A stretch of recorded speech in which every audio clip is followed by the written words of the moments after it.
Good news naman tayo, idol. Ayan, isa na naman nating kababayan sa NBA ang kinuha na formal ng kinuha bilang assistant coach ng Sacramento Kings sa NBA mismo.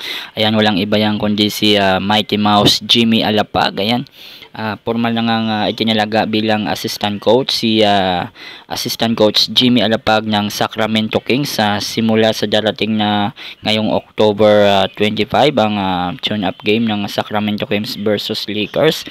Ayan, at masaya dito ang mga Pilipino dahil meron na tayong kababayan sa NBA kahit coach lang ito. Dati pong itinalaga ng Sacramento itong si Mighty Mouse Jimmy Alapag sa D-League team ng Sacramento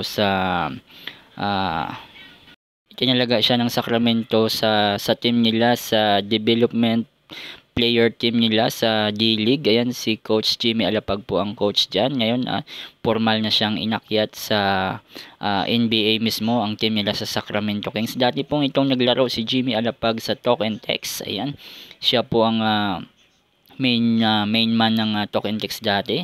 Ayan, backup niya po dyan si Jason Castro. Ayan, siya rin po ang participate din po siya sa Gilas Pilipinas. Ayan, binuhat din po niya ang Gilas Pilipinas yung siya ay aktibo pa sa paglalaro. At na-trade nga po ito sa Meralco Bolts, itong si Jimmy Alapag.